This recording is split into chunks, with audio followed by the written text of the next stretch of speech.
Leviticus chapter 5, New International Version.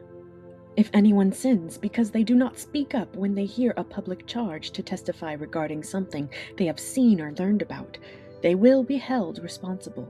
If anyone becomes aware that they are guilty, if they unwittingly touch anything ceremonially unclean, whether the carcass of an unclean animal, wild or domestic, or of any unclean creature that moves along the ground, and they are unaware that they have become unclean, but then they come to realize their guilt, or if they touch human uncleanness, anything that would make them unclean, even though they are unaware of it, but then they learn of it and realize their guilt, or if anyone thoughtlessly takes an oath to do anything, whether good or evil, in any matter one might carelessly swear about, even though they are unaware of it, but then they learn of it and realize their guilt. When anyone becomes aware that they are guilty in any of these matters, they must confess in what way they have sinned. As a penalty for the sin they have committed, they must bring to the Lord a female lamb or goat from the flock as a sin offering, and the priest shall make atonement for them for their sin.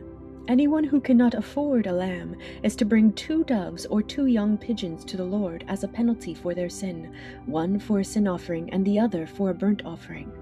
They are to bring them to the priest, who shall first offer the one for the sin offering. He is to wring its head from its neck, not dividing it completely, and is to splash some of the blood of the sin offering against the side of the altar. The rest of the blood must be drained out at the base of the altar. It is a sin offering. The priest shall then offer the other as a burnt offering in the prescribed way, and make atonement for them for the sin they have committed, and they will be forgiven. If, however, they cannot afford 2 doves or 2 young pigeons, they are to bring as an offering for their sin 1/10 of an ephah of the finest flour for a sin offering. They must not put olive oil or incense on it, because it is a sin offering. They are to bring it to the priest, who shall take a handful of it as a memorial portion and burn it on the altar on top of the food offerings presented to the Lord. It is a sin offering. In this way, the priest will make atonement for them for any of these sins they have committed, and they will be forgiven. The rest of the offering will belong to the priest, as in the case of the grain offering.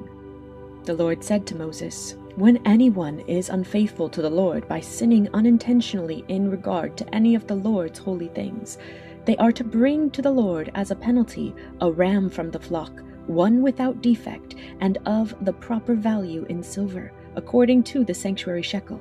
It is a guilt offering. They must make restitution for what they have failed to do in regard to the holy things, pay an additional penalty of 1/5 of its value, and give it all to the priest. The priest will make atonement for them with the ram as a guilt offering, and they will be forgiven. If anyone sins and does what is forbidden in any of the Lord's commands, even though they do not know it, they are guilty and will be held responsible. They are to bring to the priest as a guilt offering a ram from the flock, one without defect and of the proper value. In this way, the priest will make atonement for them for the wrong they have committed unintentionally, and they will be forgiven. It is a guilt offering. They have been guilty of wrongdoing against the Lord.